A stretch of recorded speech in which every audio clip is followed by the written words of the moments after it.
Budget 2025 की तैयारी जोरों पर है और इस बार हर सेक्टर की नजरें वित्त मंत्री पर टिकी हैं। दरअसल 31 जनवरी से बजट सेशन शुरू होगा और 1 फरवरी को वित्त मंत्री निर्मला सीतारमण अपना 8वां बजट पेश करेंगी। माना जा रहा है कि मोदी सरकार बजट में देश की अर्थव्यवस्था की स्थिति को और बेहतर करने के लिए कई अहम फैसले ले सकती है। इसके लिए सरकार बजट 2025 में देश की इकोनॉमी को बढ़ाने के लिए इनकम टैक्स स्लैब में बदलाव कर रियायत दे सकती है। पिछले साल सीतारमण ने सैलरीड क्लास के लिए स्टैंडर्ड डिडक्शन को बढ़ाकर 75,000 रुपए कर दिया था और स्लैब में भी संशोधन किया था। उन्होंने तब दावा किया था कि इन उपायों से टैक्स पेयर्स को 17,500 रुपए का लाभ होगा। इस बार भी सरकार में स्टैंडर्ड डिडक्शन को बढ़ाने पर चर्चा हुई है। माना जा रहा है कि सभी करदाताओं को इसमें राहत दी जा सकती है। मिडिल क्लास के उपभोक्ताओं की डिस्पोजेबल इनकम बढ़ाने की मांग को देखते हुए टैक्स स्लैब में बदलाव हो सकता है। अभी देश में 2 तरह की टैक्स रिजीम है, एक ओल्ड टैक्स रिजीम और दूसरी न्यू टैक्स रिजीम। सरकार न्यू टैक्स रिजीम के तहत टैक्स भरने वाले लोगों को छूट दे सकती है।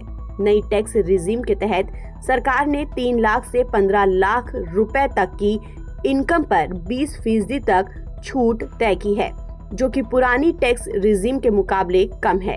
हालांकि पुराने टैक्स रिजीम में आपको कई तरह की छूट मिलती है, वहीं न्यू टैक्स रिजीम में टैक्स तो कम देना है मगर छूट 1-2 स्कीम को छोड़कर नहीं है।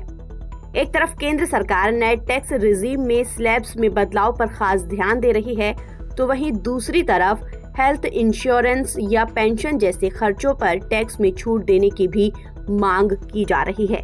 इसे भारत जैसे देश में अहम माना जाता है, जहां सरकारी कर्मचारियों को छोड़कर सभी को खुद ही इसके लिए जूझना पड़ता है। कुछ वर्ग पुराने टैक्स रिजीम को खत्म करने की मांग कर रहे हैं, जो उन टैक्स पेयर्स के लिए फायदेमंद है जो HRA और होम लोन क्लेम करते हैं।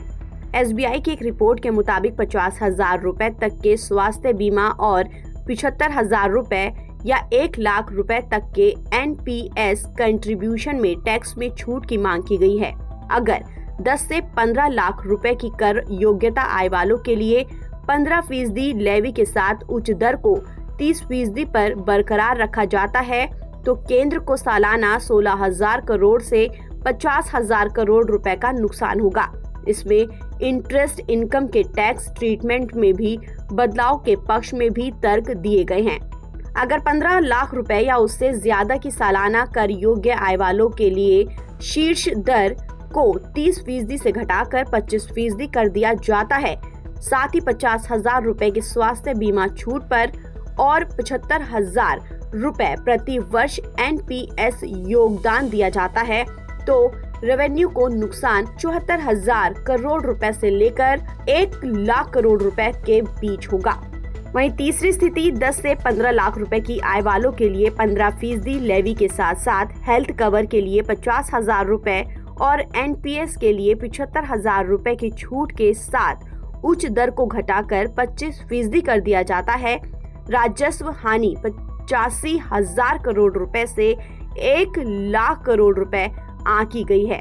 नए टैक्स रिजीम के तहत होम लोन के लिए फायदा पहुंचाने के सुझाव भी दिए गए हैं। हालांकि सरकारी अधिकारी रियायतें और छूट देने के खिलाफ हैं। उनका मानना है कि इससे नई व्यवस्था धीरे धीरे अपने पहले की ओर लौट जाएगी। ऐसे में देखना होगा कि 1 फरवरी को आने वाले बजट लोगों की उम्मीदों पर कितना खरा उतरता है। ताज़ा अपडेट के लिए आप बने रहिए NBT ऑनलाइन के साथ।